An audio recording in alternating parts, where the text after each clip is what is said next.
Well guys, happy belated Groundhog's Day, the most wonderful day of the year. Phil might have declared that there's going to be an early spring, but here at SportsLine, we're still all wrapped up in winter sports. Hello, I'm Meghan Cooney. And I'm Charlie Hugg. 2 more weeks of winter, 6 more weeks of winter. How about 12 more weeks of SportsLine? But let's make that 11, shall we? You're watching LaSalle TV's home for Explore Athletics, SportsLine.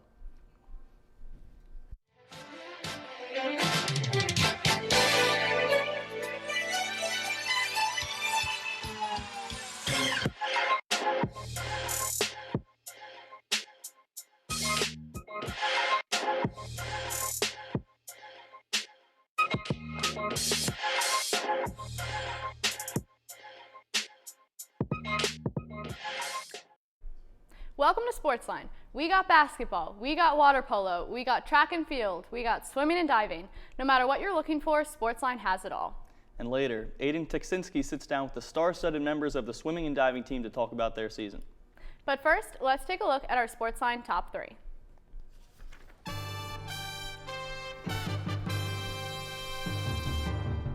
Number 1, the LaSalle women's polo team has received votes to be in the Collegiate Water Polo Association Top 25 for the first time since the second week of the 2022 season.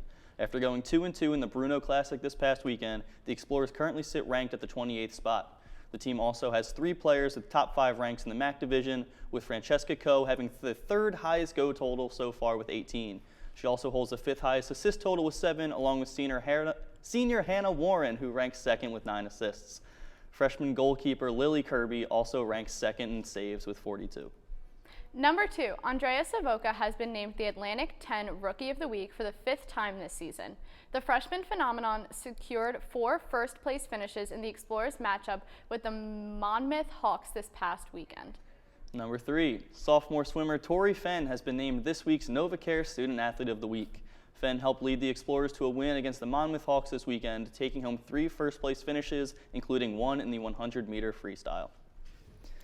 All right. I feel like we have to start with maybe swimming and diving. We have 2 of the top 3 being swimming and diving athletes. We also have a swimming and diving interview coming up for you guys later, so that's super exciting. But they have just been doing absolutely phenomenal. We'll get more into it later when we talk about their match against Monmouth. But the women have been killing it. The men have been killing it as well, and I just think it's a super, super talented team that we have here. It's so exciting, too, especially Andrea Savoca, who is now, that was his 5th Rookie of the Week, or I guess freshman. So it was really cool to see. He's having a great season. I mean, he's just going to keep going. He's a freshman. He's got a whole career ahead of him, and I think the Explorers are really lucky to have them on their squad. Yeah, and then finally, just shout out to water polo. Like I said, we're going to get more into them later, but they've definitely had a fantastic season so far, and I'm looking forward to see what they do. Absolutely. And that's it for the top 3. Now let's see how our teams did in this week's recaps. Men's basketball had a huge game on Saturday against rival St. Joe's. Both teams exploded offensively in the first half, with the Explorers racking up 44 points, connecting on 9 three-pointers. A jumper from Jameer Brickus at the 10-minute and 45-second mark would put the Explorers still in the lead with a score of 64-52. The Hawks would quickly respond, however, going on a 9-0 run to cut the Explorers' lead to 3. 2 free throws from Rokas Yoshis and a triple from Brickus would increase the lead to 69-61. It wasn't long after that St. Joe's would go on a 12-0 run to snatch the lead from the Explorers. The tables quickly turned, and with 3 minutes left, the Hawks led 81-73. A last-ditch effort from Jameer Brickus put the Explorers within 3 points. With a turnover forced by Marrero, the Explorers had the opportunity to pull ahead, but a pair of missed shots from the Explorers and the Hawks making 7 of 8 free throws, the Explorers' fate was sealed and they lost 82-88. Let's see what Coach Fran Dunphy said about the loss. We were in decent shape there midway through the second half, and then we made some poor choices.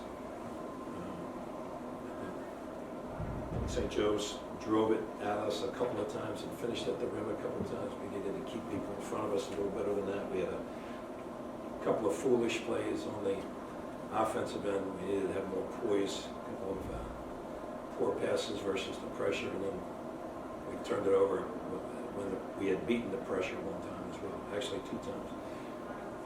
And they took advantage of it. So they're a really good basketball team. We gave them opportunities, and they took advantage of it. So, tough loss for us, good win for St. Joe's, and we on to the next challenge of St. Louis on Wednesday. The men continued their season on Wednesday night with another home matchup against the St. Louis Billikens. In a game that looked like LaSalle had an advantage coming in, it would be another rough start that would plague the Explorers. The 8-14 Billikens started the game with 7 straight points before Rokas Josias stopped the run with a layup for LaSalle. Josias would be the only Explorer to score again before the first break, hitting a 3-pointer to make it 9-5 game at the time of the first time out. The teams would trade baskets for the first 10 minutes of the game, with St. Louis not being able to surpass a 7-point lead. Anwar Gill had a strong first half, going on a 5-point run and ending the first half with a line of 16 points and 4 rebounds. Despite the efforts made by Gill and the rest of the team, the Billikens would enter the halftime with a score of 51-39. Coming out of the half, the team would trade a pair of 3-pointers with St. Louis, hitting 2 early before Khalil Brantley and Andreas Marrero would respond with 2 threes for the Explorers. They would then explode from the field with the tag team of Brantley and Josias combining 12 points, now making the score 73-59 at the 12-minute media timeout. Andreas Marrero attempted to cut the lead to 12 points after a couple of free throws, but St. Louis quickly responded with their own pair of threes, increasing the deficit back up to 18. Despite their best efforts, the Explorers just could not catch up to St. Louis, and they fell 102-84. This past Sunday, women's basketball took on Dayton at home. The Explorers started off slow offensively, giving the Flyers a 7-2 lead. Nicole Melius hit a 3, setting the Explorers back on track. The rest of the half was all Tiara Bolden and Molly Massantonio, although at the end of the first, the Explorers were still down 14-12. Both teams went back and forth, scoring at the beginning of the second. Laia Monclova took her first shot of the game, advancing LaSalle 22-20. This led LaSalle on a run for the first of the half, giving the Explorers a 29-22 lead to end the second. LaSalle fought hard in the third to keep their lead. Efforts from Jolene Armandaris and Michaela Miller gave the Explorers a 12-point lead. The Flyers answered, cutting the lead to 5 to end the half. In the start of the fourth, Dayton tied things up, which led to back-and-forth scoring from both teams. With a minute left, LaSalle was down 56-53. Massantonio tied things up. Unfortunately, Dayton quickly got their lead back. Miller tied things up again, leading the teams into overtime. Both teams were strong offensively, scoring back and forth. Dayton got up 68-64 before Armandaris hit a 3 to cut the lead by 1, but it was not enough. Miller gave a final push for the Explorers, but the Flyers answered back, and the game ended in a 72-69 loss for LaSalle. SportsLine reporter John Freeman got the chance to talk to Coach Mount McGilvery and Molly Massantonio after the game. Let's see what they had to see. Coach, is there any update on Emily Tejada or Haley Childs? I know they were out today. We know Eris has been out for a little bit, but are those two? I think Haley's day to day, and it's uncertain about him. I mean, really, when you look at it, all the other things like you said, here or there, and never there, and it was project, but the free throws were probably the killer. They were. You know, and nobody feels worse about it than the kids who went to the free throw line. Like those kids, they worked their butt off, and they earn a right to go to the stripe. And sometimes you have those days, and that, you know, it doesn't make anybody feel better, but it's the reality. Just wish it, you know, shoot 44% in a game you lose by a lot would be a lot better than a game you could have won. From both of your perspectives, is when there is a tough free throw shooting day, is there anything that can be done about that or attributed, or is it just kind of luck of the draw? I guess there's not much you can do except like keep trying to fix your shot when you're on the line and, you know, breathe. Stop thinking about it. I know I've had struggles in the last like 2 or 3 games, but today I was like, let me breathe and like keep fixing it. So I guess that's the only thing you can do. But, yeah. And the reality is that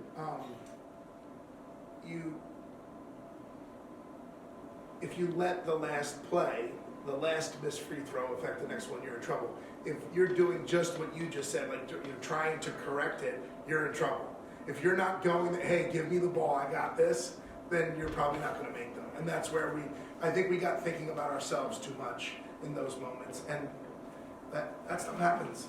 You know, and Michaela, you know, she had to struggle for the foul, but she's been carrying our butt. So, you know, we needed to pick her up and make an extra play for her, and it didn't happen today.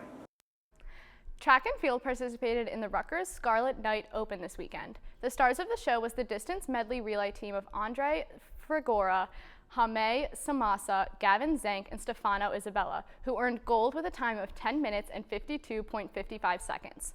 The women's 4x200 relay team of Nevaeh Davis, Maya Primus, Jaya Marshall, and Soleil Morrison earned third with a time of 1 minute and 42.46 seconds.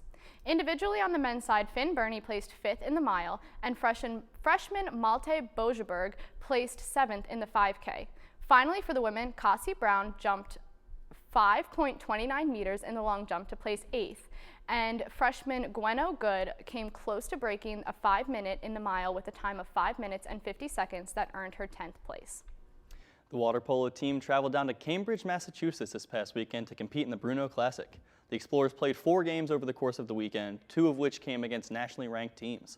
The first game brought them the 25th ranked Pomona Pitzer Sagehens. It was neck and neck to start the game, with the teams trading the first 2 goals before a power play shot by Sophia Koleval would give the Explorers a 2-1 lead. The Sagehens would then go on a 3-goal run, which would eventually be stopped by Co to make it a 4-3 game going into the half. The Explorers would tie it up in the third off a shot by Koleval again, before a goal by the Sagehens and a quick response from Co would make it a tie game at 5. Pomona Pitzer would follow with a 4-goal run, and despite a 2-goal effort by the Explorers, the Sagehens would win the match 10-7.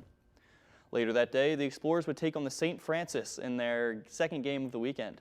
It was a game full of strong individual performances, as Francesca Co, Sophia Koleval, and Martinez Bonet Saez all contributed their own hat tricks. It was a close game all the way until through the 4th quarter, when the Explorers would score their final 2 goals of the match and ultimately pick up their second win of the season by a score of 9-7. The following day, the Explorers would face their second-ranked team of the weekend in the Harvard Crimson. It was another hard-fought match that came all the way down to the final seconds. Co would have another stellar performance, leading LaSalle with 4 goals in a game where 4 scorers had a team high in the match. Hannah Warren also contributed with 2 goals, while Claire Durham and Casey Malone each had one of their own. However, the Crimson would spoil these performances at the last second. Tied at 8 apiece with 2 seconds left to go, Harvard would put one in the back of the net to give the Explorers a heartbreaking 9-8 loss. Finally, the Explorers would cap off the weekend with a matchup against Austin College. The Explorers were able to find their footing again in this one, jumping off to an early lead and coming out of the first period with a 5-1 lead. They would keep the pace in the second half and head into the halftime with an 8-3 lead. A slew of Explorers would tally a goal in this game, with 7 players being able to find the back of the net, led by 2 more hat tricks from Francesca Co and Tatum Lomax. The Explorers would eventually end the game in a convincing 13-6 win to end the weekend with a record of 2-2. Swimming and diving took on Monmouth University last Saturday. The women started off strong with the relay team of Lauren Fenn, Carlito Ungo, Tori Fenn, and Tony Rafferty taking first and second in the 200-yard medley relay with a time of 1 minute and 48.20 seconds. In the 200 freestyle, the Explorers took all top 3 spots, with Gabrielle Herbeter taking third, Raven Domingo taking second, and Tony Rafferty taking first with a time of 1 minute and 56.13 seconds. Keeping the momentum, Rosalia Marin Martinez took first in the 100-yard backstroke with a time of 59.19 seconds, and Carlito Ungo took second in the 100-yard breaststroke with a time of 1 minute and 7.12 seconds. The women took the top 3 spots again in the 50-yard freestyle. Marin Shammerhorn won the event with a time of 24.26 seconds. She was then followed by Emma Van Selm, who placed second, and Lauren Fenn, who placed third. Freshman Sienna Martinez secured a win in the 200-yard backstroke with a time of 2 minutes and 9.76 seconds.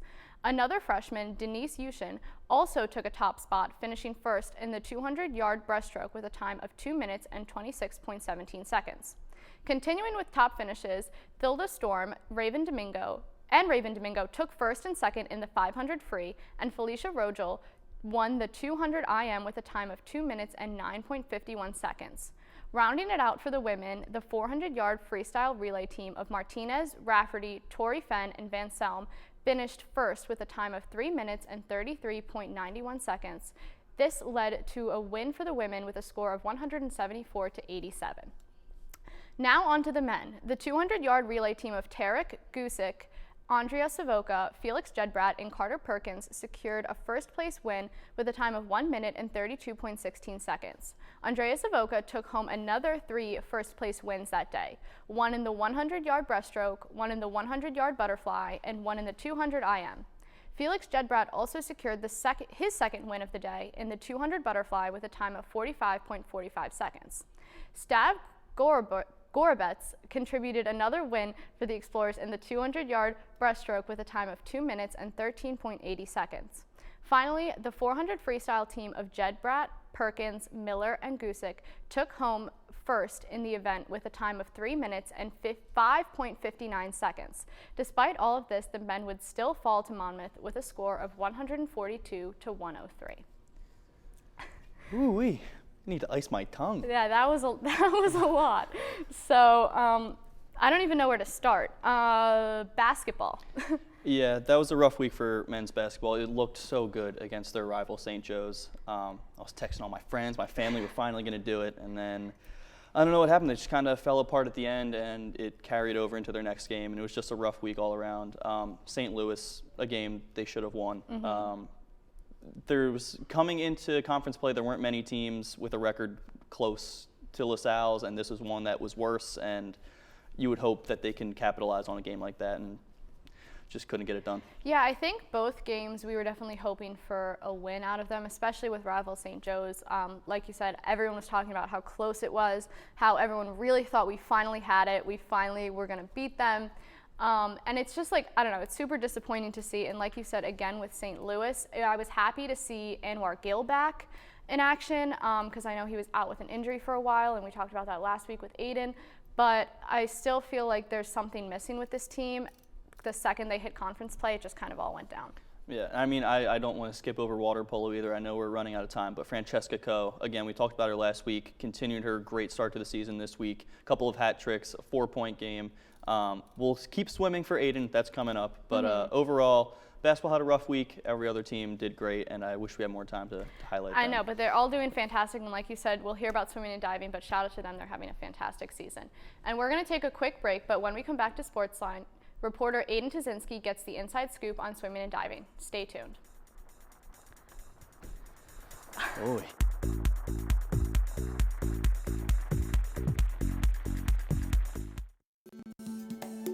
As birthplace to the first volunteer fire companies, Philadelphia is home to one of the nation's premier fire museums. Fireman's Hall Museum displays the city's fire history in addition to promoting fire safety. You can visit Fireman's Hall Museum in Old City at 147 North 2nd Street. Visit firemanshallmuseum.org to learn more, or watch the museum's show, Curator's Corner, on LaSalle TV.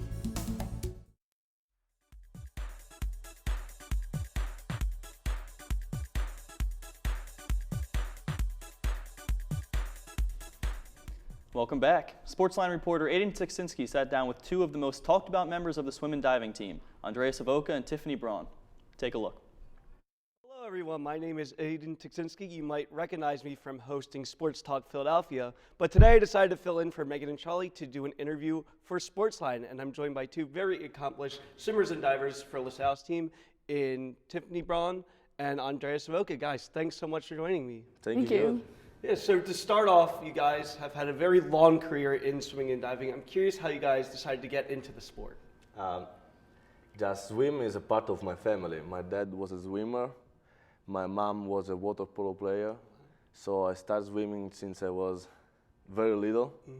My agonistic career started at 6 years old, 7 years old. And last year I decided to change everything and come to the United States to study and swim at a high level with LaSalle. For me, I've been diving since I'm 8 years old, and it's curious because the one who wanted to join the diving team of Colombia, it was my brother. But I'm here, and I also made part of the Colombia national team when I was 13, 14, and 15. I went to the Junior Worlds, but now I came here because I was looking for a new opportunity for me, and I feel like this is a great one, and I just took it.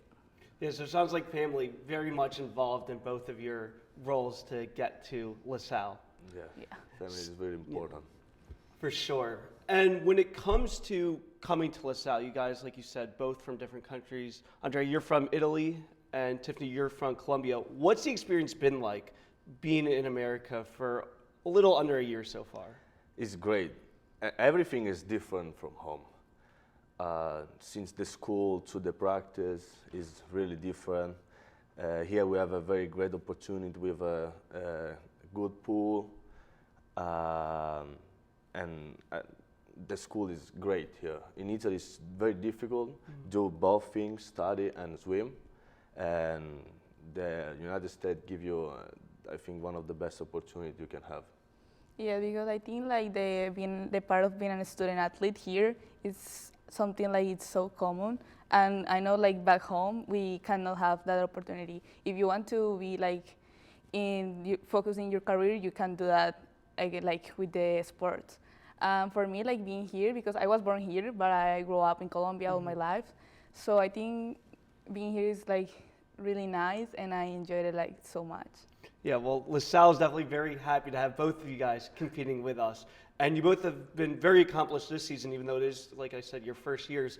Andrea, you've been 5-time A10 Rookie of the Year. And Tiffany, you were just named Student Athlete of the Week. What has been your guys' favorite moment so far competing for LaSalle? One of my favorite moments for sure is the mid-season race, but outside the race is the training trip. I love the trip. We went in Florida and was really fun with the guys, and I really enjoyed that moment. In our mid-season was at West Virginia, and I got first place on tower. That is my main, like the one that I do the best. And I was so proud of me because I did it so good, and I haven't done that in a while, so I was so proud of me. Do you remember how long it was between the first time you did it and the last time? Because I, like in Colombia back home, the last time that I did that, it was like on last year, and then I just redo it. It was on November, I think. Okay. And it was so good. So yeah, a little bit of time there. Yeah. So that's awesome that you still got in first, though. Something that I don't really know is how do you prepare for the meets? We obviously hear about the meets all the time, but there's a lot of preparation that goes into it. Is that correct? Yeah, we do a lot of technique. We do a lot of, we watch a lot of time to the details, little details, and we just have a great team. Without my team, I don't think I can go that fast. We push each other every time in practice, and it's amazing. Yeah, it's kind of the same for us. Like the technique is always the most important thing for us for each dive, and we have to be like so focused before each dive because we can get like lost on it. Yeah, and Tiffany, like I said, you were just named Student Athlete of the Week.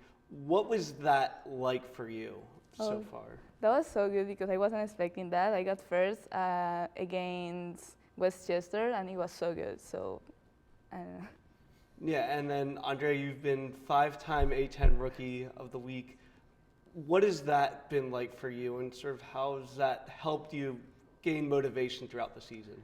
It's amazing. Every time is amazing, and I can hope only to be the Rookie of the Year this time, and to win maybe at the 10th the title. Yeah. Is this the goal? That would be definitely very cool. So you guys are wrapping up your season right now. A10s are going to be starting in a couple of weeks. But you guys have so much more time left at LaSalle, and like you're both freshmen. What are you guys hoping to do next year, and how is your role going to change on the team? We will have new guys. Unfortunately, we will have to say goodbye to our seniors, and they are amazing. They did a great job this year. And the upperclassmen, they try to do their best next year. I think the team will be great next year too, but we go really faster than that here. The freshmen have a lot of talent. They just need time to grow up. That's you. I think like over the time, we're just gonna get improvement for all of us. And I think all is gonna get better for us in the focus on the A10s next year.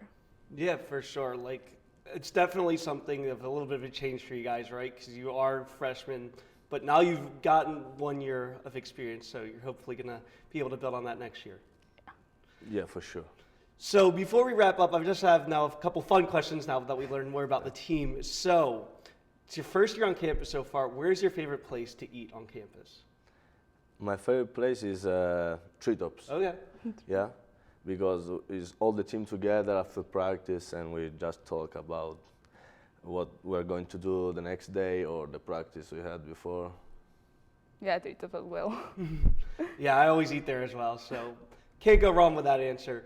Next thing, what is your favorite type of event for both of you guys to compete in?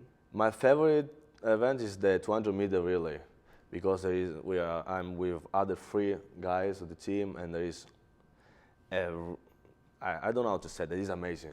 It's just, you can be like, whoa, with all the people cheering for you, and it's amazing. Right now, for me, is 1 meter. Cool. And then before we wrap up the interview, one more question. What is the best part about living in Philadelphia? The best part to live in Philadelphia is, I don't know. I don't want to talk about football. Yeah.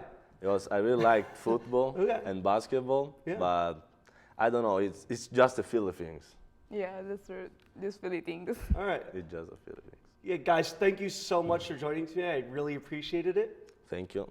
Thank you. See you. Yeah. And we're now going to be heading back to Meghan and Charlie.